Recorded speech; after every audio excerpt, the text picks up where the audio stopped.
The enormous cost of Australia's same-sex marriage postal vote in 2017 has been revealed in startling new research, and it goes well beyond the $122 million price tag. University of Sydney psychologists found that the increased exposure to negative messaging during the long and divisive debate caused psychological distress for gay, lesbian and bisexual people. Experts probed the mental health outcomes of the postal vote, insisted on by the coalition government, and published the findings in the Australian Psychologist journal today.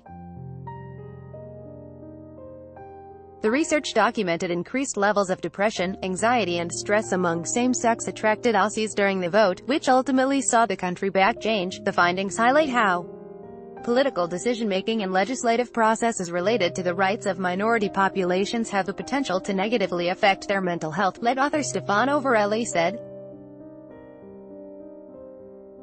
The findings confirmed what a number of mental health experts in groups had warned after the public on whether to change the Marriage Act was announced.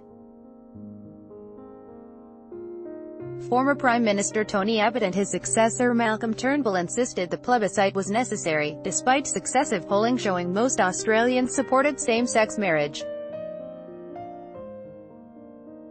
The government also pushed forward with the costly exercise, despite pleas from the Australian Medical Association, the National Mental Health Commission and the Australian Psychological Society. Among others, being on the ground and talking to the community, I saw the detrimental impact on a particularly vulnerable population, campaigner Shirlene Robinson told news.com.au. Ms. Robinson wrote a book about the campaign, Yes, Yes, Yes, Australia's Journey to Marriage Equality, alongside veteran activist and politician Alex Greenwich.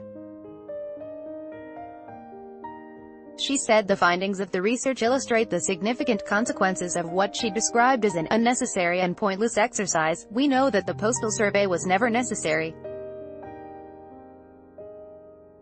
It was an entirely pointless process. This should have been legislated through Parliament without a public vote, Ms. Robinson said. It's upsetting to see this detailed and rigorous research highlighting the intense trauma suffered as a result, being in a position where your very life is the subject of such intense scrutiny and debate causes a great deal of stress and emotional turmoil. Different segments of the community felt the impacts of the No campaign more significantly, she said, particularly those in regional areas, people who aren't out, and youth.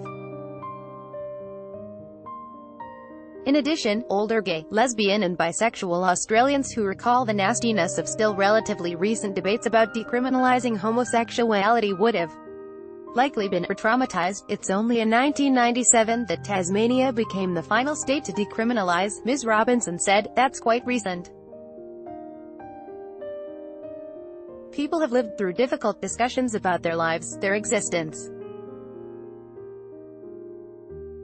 The sad thing is that the government was told this would happen by mental health experts and organizations. She called on those who ran the No campaign, including prominent Christian lobby figure Lyle Shelton, to apologize for the harm caused. I hope the research causes them to reflect on the type of damaging campaign they ran about people's lives. I would like an apology to the community who had to experience such a difficult time, Ms. Robinson said.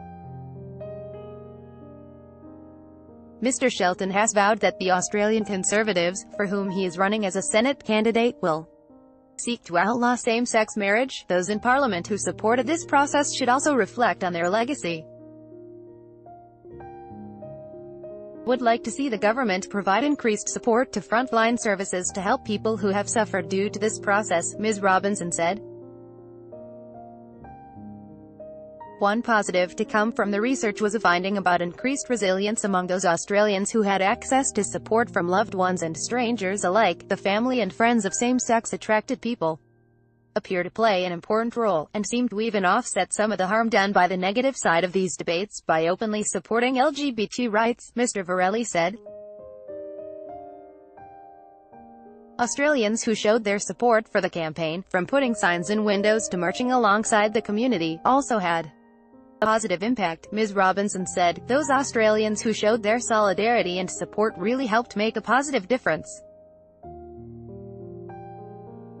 To those people, your support for equality made a difference. Out of a very bleak and unnecessary process, there was a level of social support that helped. The scope of The research didn't extend to the transgender community, and Mr. Varelli said a more in-depth exploration of the mental health impact of the campaign was warranted.